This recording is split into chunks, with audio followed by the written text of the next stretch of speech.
Yorùbá ń palẹ̀ ogun mọ́, Èdùmàrè má jẹ́ kírú ẹ̀ ò tẹnu tèmi jáde. Mo ní Yorùbá ń palẹ̀ ogun mọ́, ọba òkè ò ní jẹ́ kírú ẹ̀ ò tẹnu tèmi jáde. Ẹ̀yin ọmọ Yorùbá àtàtà ẹ̀ mà sáré tètè wá pé eléyìí. Àṣé ó nídìí tó fi jẹ́ pé gbogbo ògbà tí mọ́tò tírélà bá ti lọ sí Kaduna àbí Kano tó bá ń padà bọ̀ wá sílẹ̀ Yorùbá, ó di dandan kó kó àwọn ọmọ Haúsá Fúlàní wọlé Yorùbá. Ẹ máa bọ̀ wá, ẹ wá gbọ́ báyìí. Ta ló sọ? Rufai ló sọ. Násírì Rufai, ẹ sáà ti mọ̀ pé ẹlẹ́ṣọ̀ ẹnu ń já wáyà ni, kò kọ̀ láti sọ ohunkóhun títí ẹ̀. Ó sọ débi pé ó sọ ìdí àti túmọ̀ tí wọ́n fi dìbò fún bàbá wa Bọ́lá Ahmed Tinubu. Ẹ dákun, ẹ máa bá mi share program yìí. Ẹ jọ̀ọ́ mo bẹ̀ yín nítorí Ọlọ́run, gbogbo ẹ̀yin olólùfẹ́ ètò yìí pátápátá, mo bẹ̀ yín, mo fọwọ́ Ọlọ́run bẹ̀ yín. Ẹ máa bá mi share program yìí. Tẹ́ ẹ bá lè bá mi share, inú mi ó dùn púpọ̀ jù. Wípé ohun tí Rufai sọ rèé, ìdí àti túmọ̀ tó fi jẹ́ pé Fúlàní gbọ́dọ̀ wọlé Nàìjíríà, ilẹ̀ Yorùbá. Bẹ́ẹ̀ sì ni àwọn gómìnà ilẹ̀ Haúsá náà, àwọn náà ti wá fìdí ẹ̀ múlẹ̀. Gbogbo ẹ̀ lẹ́ máa gbọ́ lórí ètò. Fídíò méjì ọ̀tọ̀ọ̀tọ̀ ń bẹ nílẹ̀ fún yín tẹ́ ẹ máa wò tó fún wa lárídájú ẹ̀. Ẹ ti mọ̀ pé lórí ìkànnì eléyìí, Pavilion TV, àwa ò ní sọ̀rọ̀ ká má fún yín ní ẹ̀rí tó dájú.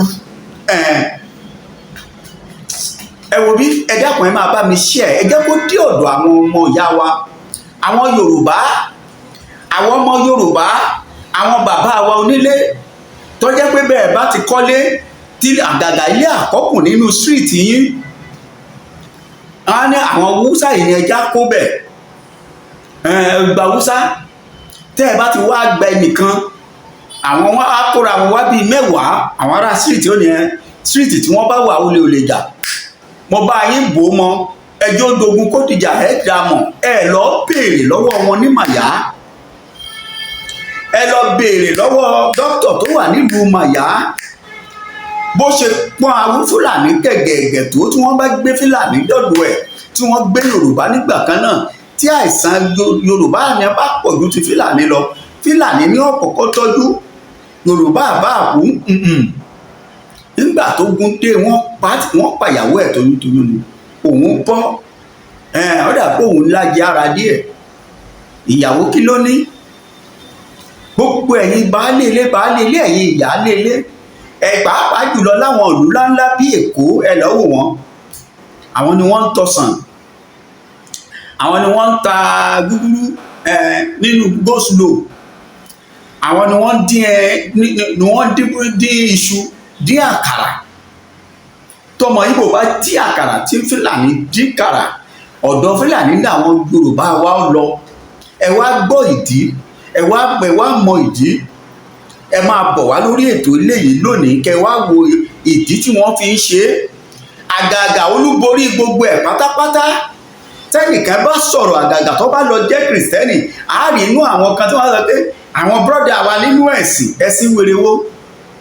Lórí àwa tá à ń sọ̀rọ̀ yìí, tá a bá ti lè sọ̀rọ̀ tó bá ti lè jọmọ́ ọ̀rọ̀ ẹ̀sìn, pàápàá tó bá ti jẹ́ ẹ̀sìn Mùsùlùmí, èmi náà kírun, ẹ wo wájú orí mi.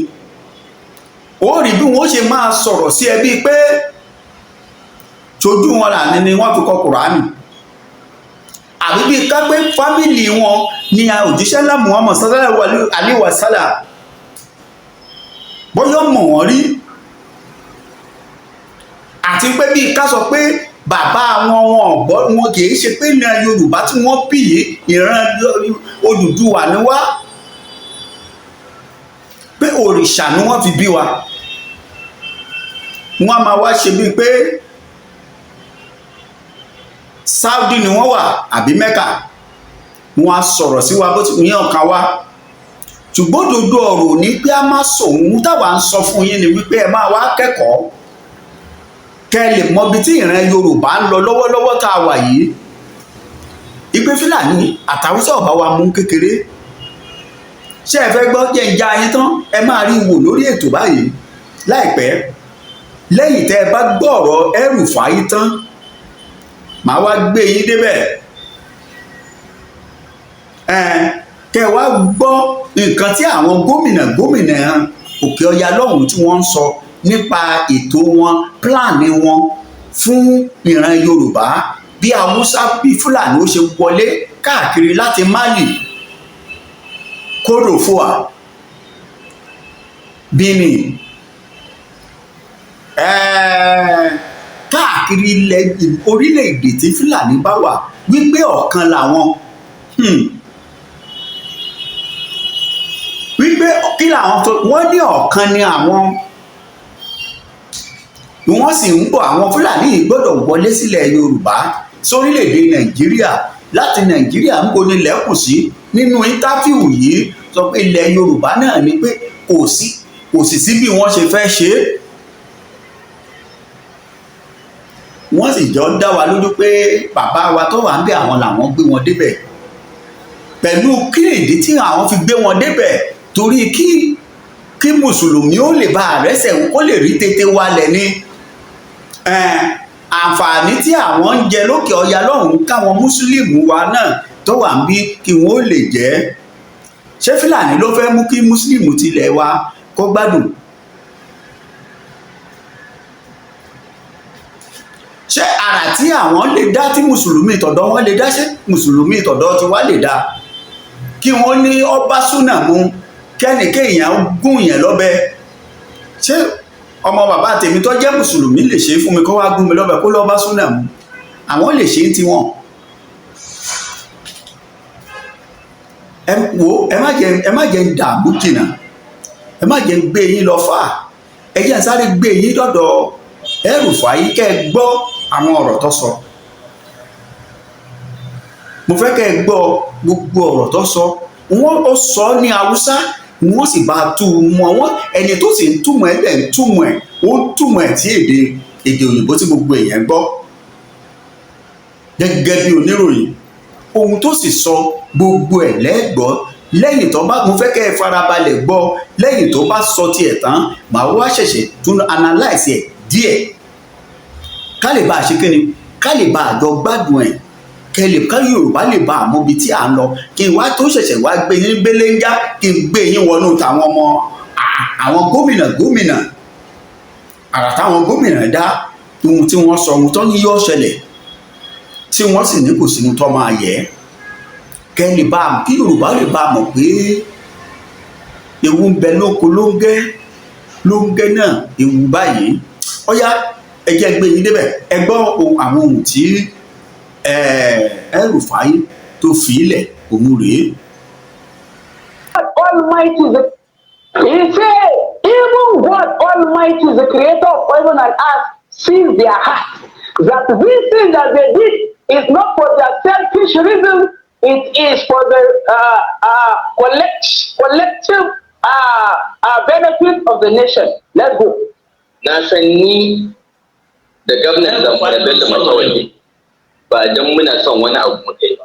He said, myself and the governor of Zamfara, wato Bello Matawalle, we did not make this decision based on what we will get whatsoever. Da sauran suna son wani abu, amma wallahi ni da Bello Matawalle mun ce kawai a yi haka don a yi. He said, even though some of us may actually have their ulterior motive, but as for me and Bello Matawalle, we do not have any ulterior motive.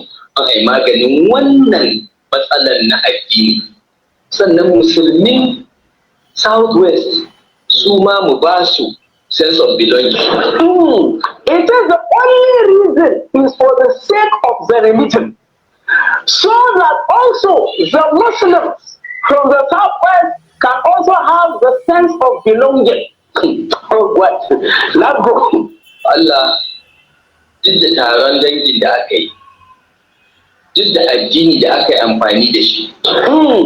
He said, even with all the conspiracy of ethnicity and the religious bigotry that was used during the campaigns by some people, Allah ya ba Asiwaju nasara. God now gave Asiwaju the victory. Abinda muka samu muka yi a Kaduna yanzu an yi shi a ƙasa gaba ɗaya. He says that things that we were able to do in Kaduna, we have been able also to do it in the nation as a whole. Now listen, what did he do in Kaduna? In Kaduna as a governor, I will also show you that video at the end of this one. Yeah, in Kaduna as a governor, he was able to ensure that there is no position of the highest office in the land that a Christian was given. Yes. From the governor, Muslim,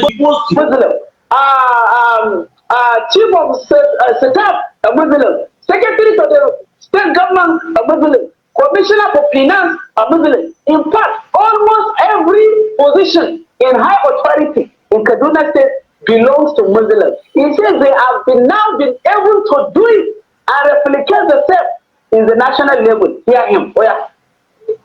Babu wani makaryaci da zai zo ya ce zai fito ya ce shi zai yi siyasa na kiristanci. Now he says there is no liar that will come out and say he will do politics like a Christian that will ever win. An yi maganin wannan dole suke shi. He said now we have solved that problem and all of them have shut up. Da Asiwaju zaɓe can't. He said after Asiwaju won the election, Khan has gone mute. Khan cannot say anything again. So da haka ne za a samu zaman lafiya a ƙasar. He says that is the only way we can have peace in this nation. Did you hear that? He said that is the only way we can have peace in this nation. Only say he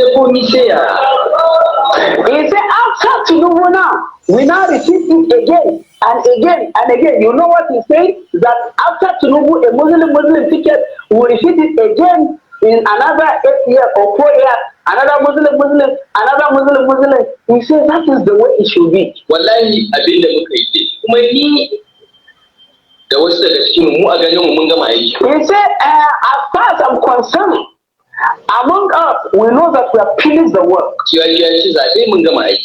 you as one, we have finished the work. All we need to do now is to pray for him. That we should have good people that will work with him. Now, who are the good people? According to him, the governor of Kaduna State, talking about Rufai, Rufai. The only good people, according to what he has said in his previous part of this video, that only. Jẹ́ ti gbọ́ ẹ mọ̀ pé ọ̀rọ̀ tí Akúwárápá bá sọ ará ọ̀run ló sọ irú ọ̀rọ̀ tí Nasiru Rufai bá sọ ẹ mọ̀ pé authentic ni látọ̀dọ̀ wọn lọ́hùn ló ti wá báṣìírí ẹ̀ ṣe jẹ́ lẹ́gbọ́ọ̀nù ìdí nìyí tí wọ́n fi dìbò fún Bọ́lá Ahmed Tinubu kí wọ́n fi lé tán fi mú muslim ticket wípé ẹ̀yin kìrìsìtẹ́nì ẹ̀yin tẹpẹ́ra ayé ní káàmù ẹ̀yin bàbá ẹnu yín àgùn àmọ́ yẹn ṣe problem kí Bọ́lá Ahmed kó ṣe àṣeyọrí ní kókó onúwèé ìròyìn ló yẹ kó dáa tó bá ti lè ṣàṣeyọrí kò sí wàhálà kíran Yorùbá ó sì múra kó dira ká dira ogun ká dira ká mọ́ra wa kó sì fún wa ní Yorùbá nation kó tó lọ ohun kan tó kù wá kò nìyẹn tó bá ti lè gbìyànjú kó fún wa ní Yorùbá nation kò sí wàhálà mọ́ àmọ́ láì jẹ́ bẹ́ẹ̀ tíjọba mi bá gbà á ẹlòmíì inú àwa tá à ń sọ̀rọ̀ yìí á japa pátápátá lọ ìlú òyìnbó bẹ́ẹ̀ ni torí wọ́n á fẹ́ fojú wa rí mèmèmè nígbà tá a sì rí nínú àwọn ọmọ Yorùbá òbílẹ̀jẹ́ ọ̀dàlẹ̀ tí wọ́n máa sọ pé ibi tí ń gbèrè ibi ọkọ́lé sí rèé ẹ wo bí ẹ tún gbọ́ kò tí ì tán bẹ́ẹ̀ ẹ tún gbọ́ nǹkan táwọn àwọn gómìnà wọn náà sọ kẹ́ ẹ lè mọ̀ pé omi pọ̀ láwọn ẹ gbọ́ nǹkan tó sọ nípa bí mùsùlùmí báwọn Haúsá ó ṣe wọlé àwọn Fúlàní káàkiri orílẹ̀-èdè ẹgbọ́n táfíù yìí tẹ bá ti ẹ dákun ẹ dá máa bá mi ṣíà ẹ bá wa ṣíà ẹ máa bá wa ṣíà ẹ máa bá wa kọ́mẹ̀ntì ẹ máa láìkì Olúwa láìkì ẹ̀yin náà ẹ ṣe ọ̀yá ẹ bá ń fohùn sí fún wọn. If I understand it, does that mean that those Fulani men who are maybe domiciled in other countries who move around, they can come into the country and this plan will accommodate them as well? Yes, that's what we want to do. But it has to be done through sensitization, telling them you have to buy in the project, and you use the language, the culture itself to be able to convince them, away from the mistrust where the whole system of transhumance or pastoralism is criminalized. Criminalization of pastoralism is the problem that we have with this project, and it requires people with passion who understand them and who they believe in, people like us from that part of the country, to say yes, we have this. Because today there is no limit to the accusation that this and that has happened and it is the Fulani man who caused it. There is no tribe that is not that you don't have this criminality in, but certainly the way and manner we do it is really exacerbating the crisis and the problems. Will there be any form of documentation of all the people that will be, will yes, be we are within that? Oh yes, that is going to give Nigeria the opportunity to really have the best in terms of documentation in the demographics, because as I said, a Fulani man settles anywhere he can feed his cattle. And so if they are put in one place and they are made to understand that this is to save them and their animals, they are exposed to the vagaries of the forest and what is going on, cattle rustling, killings and what have you, and that's why it is important for them to understand that staying in one place is good. And of course, in terms of the best practice of carrying the meat, the cows and the lorries. Let's stay with that security angle for a bit. Is there going to be, this plan going to be a fenced enclosure where anyone who comes in is secured, so there is no one that can just come in from anywhere else? No. It is going to be a colony, and a colony does not require a fence. You will understand it is not going to reason, be a prison. You will understand the reason why people are concerned, because of all the security issues that have been happening over time. So if that... These forests are there anyway. If you don't occupy them and create a colony out of them, they create places for the criminals. And today, that's why you have the Sambisa forest, because it is not being utilized. But Your Excellency, much as yes, I mean, they're fantastic. We have met a lot of them who are Fulanis as well. But the concern too is, why should federal government use resources for this country to accommodate Fulani men who are not Nigerians? You see, as I said, we are already accommodating them.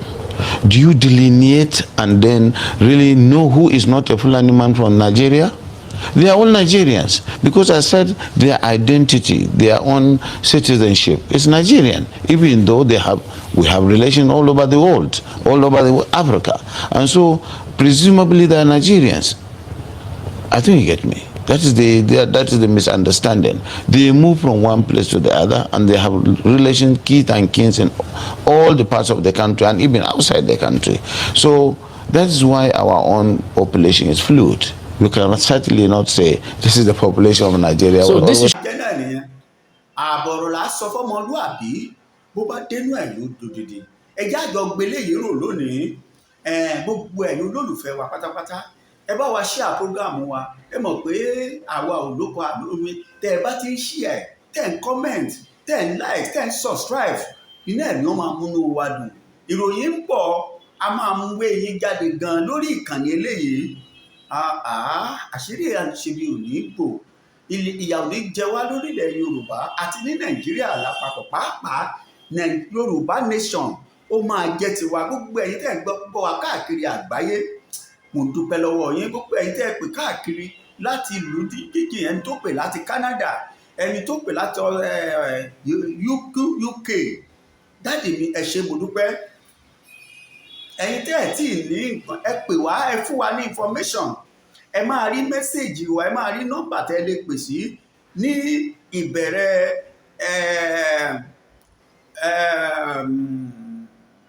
níbẹ̀rẹ̀ comment a máa fi sí bẹ̀rẹ̀ comment wa ẹ lọ wò ó ń bẹ̀ nọ́mbà yìí lẹ lè pè sí lẹ lè WhatsApp sí lẹ lè send message sí láti bá wa sọ̀rọ̀ tẹ́ ẹ bá ní nǹkan tẹ́ ẹ fẹ́ bá wa sọ ká lè jọ gbé e lárugẹ á jọ gbé e ní yóò sì rí bẹ́ẹ̀ lágbára lọ́wọ́ Ọlọ́run Yorùbá nation máa tẹ̀ wá lọ́wọ́ àmọ́ gbogbo wa kó tó tẹ̀ wá lọ́wọ́ ìrẹ́ Yorùbá ẹja múra gidigidi torí pé